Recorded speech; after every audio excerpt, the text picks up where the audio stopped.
We continue to take our comparative analysis skills to a historical perspective, widen the lens a little bit. This is our all-time divisional era team, 51 years from 1969 to the present. Top 10 at shortstop. Bob Costas is back. Bob, a lot of decisions to be made on this list. We're talking some all-time greats, some guys who we're talking about PEDs. How much do you hold that against them? How easy or difficult did you find this top 10? Well, putting together 10 wasn't difficult. The order was more difficult than deciding on just the group of 10, and we'll see how we differ on the order.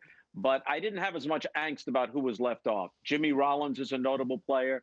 Tulowitzki, it did not make my list, but that's about it. Beyond that, not too many regrets. Here's my list. A-Rod is at the top, and I know we're going to go at it over that. A-Rod is first. We have him as a shortstop, not as a third baseman. Cal Ripken is second. Derrick Jeter is third. Ozzie Smith, who defined the position defensively and was a very useful offensive player eventually, not in San Diego, but in St. Louis. Barry Larkin, Hall of Famers, fifth. Robin Yount and Alan Trammell, also Hall of Famers, sixth and seventh. Omar Vizquel won 11 Gold Gloves, and he too, like Ozzie, was a useful offensive player. Nomar Garciaparra, it is very hard to ignore the numbers, even though they came during an offense-crazy era. Those numbers were pretty staggering when he was at his brief peak. And to get an active player in there, we've got Lindor, at least I do, in the number 10 slot. Okay, there's your top 10. Interesting.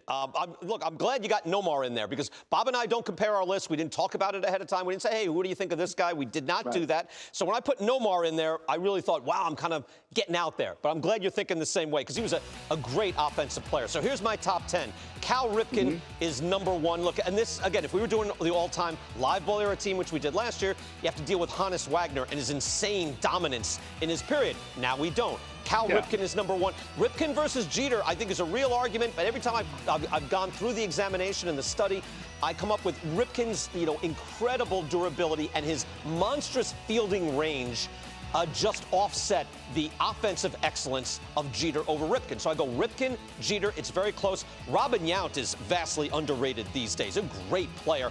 Moved obviously to center field, but think about it, shortstop and center field. Ozzie Smith, greatest fielder in the history of the position. I am knocking A-Rod back. Again, and I don't even know when there was a skinny A-Rod or when it was bulked up A-Rod. He was suspended for a year for his ties to PEDs. And I do hold that against him when I'm looking at an all-time list. Trammell and Larkin are in lockstep there, all-time greats. Then it gets a little looser. Get room for Nomar. Troy Tulowitzki was a dominant force in kind of a shortstop-light era. I think Omar Vizquel, too, with his longevity, is able to make my top 10. I think Jimmy Rollins also was very close. So, all right, Bob, let me get to it. Like, you didn't have Robbie Cano on your second base list. You had Barry Bonds number one. You have A-Rod number one. So does it bother you or does it not bother you? Not enough to take A-Rod or Bonds out of the top slot. As I mentioned the last time, Robbie Cano is a very, very good player. But A-Rod is an all-time great player.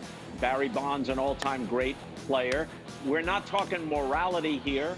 We're just talking about performance. And A-Rod's performance at shortstop, he was a terrific fielder, putting up huge offensive numbers. People can dislike him if they want, but I thought he was the number one guy based on the criteria as I understand them. As I said earlier, PED use could move somebody down on the list if I felt like doing that. It could take somebody completely off the list if I thought they would be toward the bottom of the list anyway.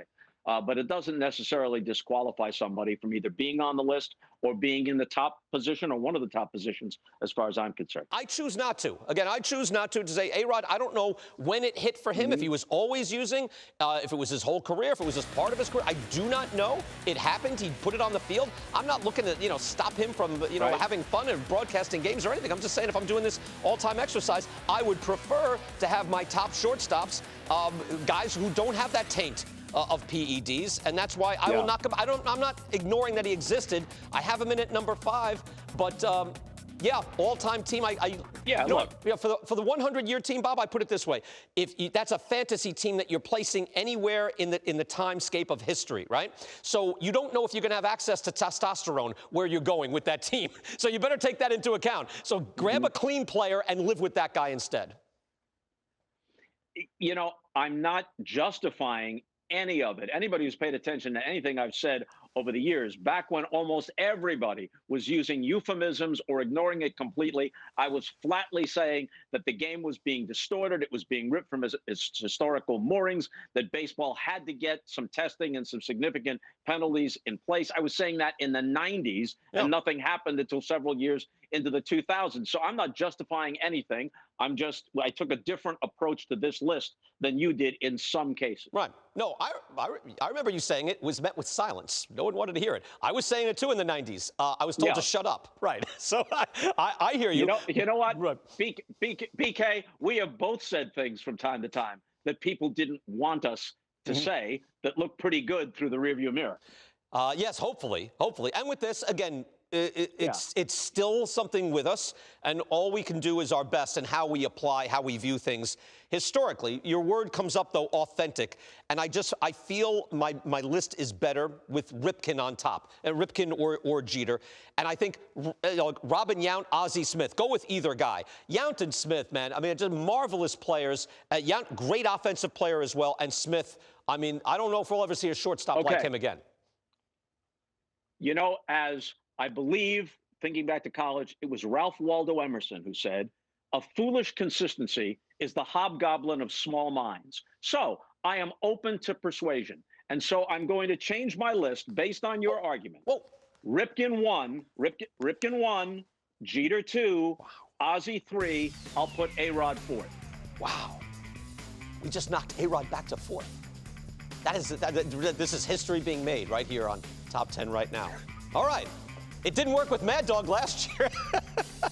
Mad Dog was tough on crime, though. He said everybody out. All right, so that does resonate with you then, as far as like it's not like we're giving these guys such an honor, but we're doing our best doing the comparative analysis.